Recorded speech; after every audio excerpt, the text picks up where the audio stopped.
He boarded the plane like he always did. Calm, confident, first class.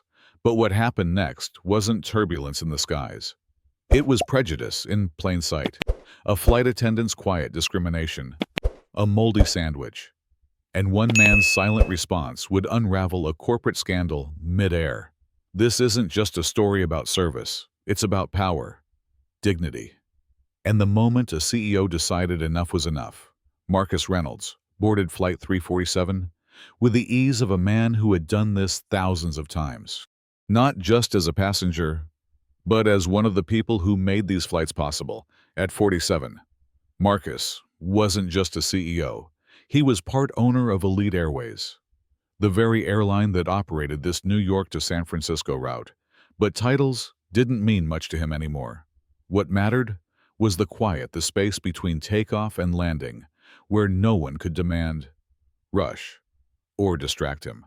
He took his seat in 1A, nodded politely to the man in 1B, and glanced around. Everything was as it should be: clean, composed, polished, until the flight attendant arrived. Claire Wilson, blonde bob, practiced smile, but that smile never reached Marcus. "Boarding pass," she said without eye contact. He handed it over. No welcome aboard. No offer to hang his coat like she had done for the passenger ahead of him. It was subtle, but unmistakable. Marcus didn't say anything. He just noted it. A mental mark. Nothing more. He had learned long ago not to react too quickly. He knew what it looked like when a black man raised his voice, no matter how justified.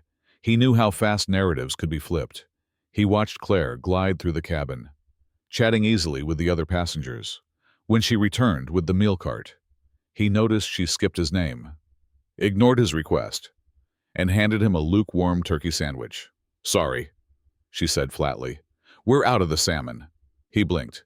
"I pre-ordered it." She didn't respond, just moved on. Across the aisle, two other passengers received the salmon, neatly plated. He set the sandwich aside. Something about the smell wasn't right. Later, when the drink service came around, she gave him warm ginger ale instead of the sparkling water with lime he had requested in his passenger profile. No apology, no acknowledgement. That's when he felt it. That gnawing recognition that this wasn't forgetfulness. This was deliberate. He didn't confront her. Not yet. Instead, he opened his tablet and quietly accessed a security interface most people didn't know existed. As a part owner, Marcus had discreet access to the onboard compliance review system, a tool reserved for legal and operational audits. It was only meant for internal use. He hit record. The mic behind the service curtain picked up Claire's voice as clear as glass. "Doesn't even belong up here," she was saying. "He probably used points or some diversity voucher." Laughter followed from another crew member. "Guy's got a suit on, but won't even make eye contact, acting like he's too good for coach." Another laugh. "They always do." Marcus sat still, jaw tight, expression blank. It wasn't the first time he'd heard those words, but this time, he had proof.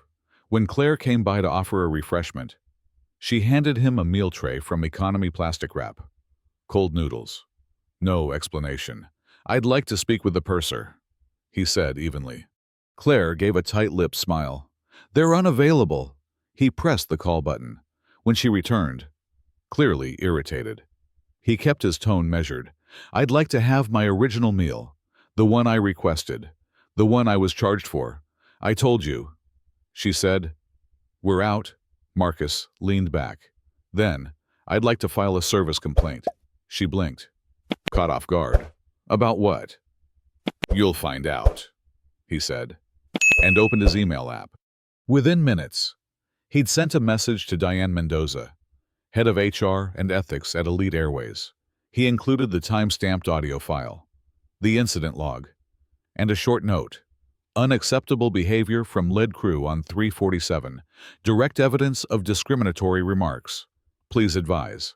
An hour later, Diane replied, "Monitoring. Continue logging. Intervention scheduled upon landing." But the plane didn't land in San Francisco. Instead, the captain announced a diversion to Denver. "Operational concerns," he claimed. Marcus already knew better. At the gate in Denver, a uniformed team waited 2 HR executives, 1 operations manager, and Diane herself. Passengers looked confused, whispering as the doors opened.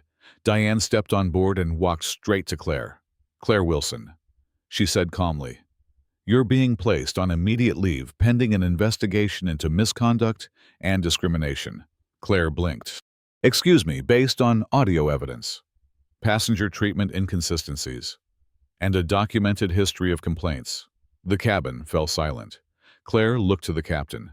"Is this some kind of joke?" The captain stood up, but said nothing. Diane turned to him next.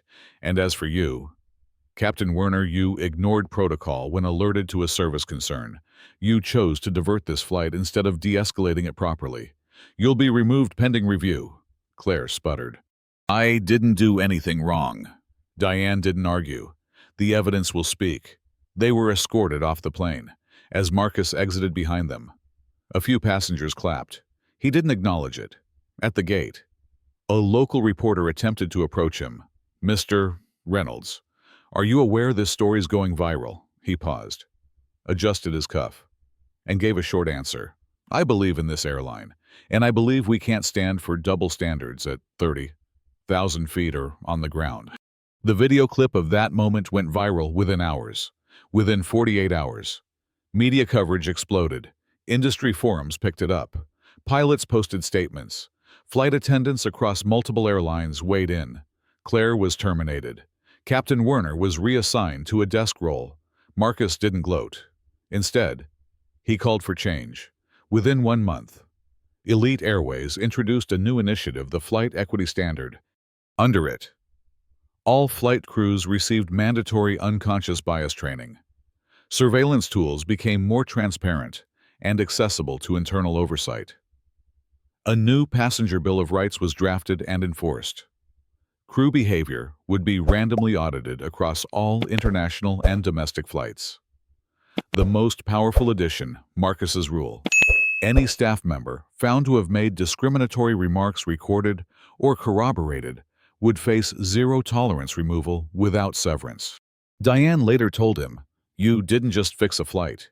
You reset the altitude for the entire culture." Marcus never spoke publicly about the incident again.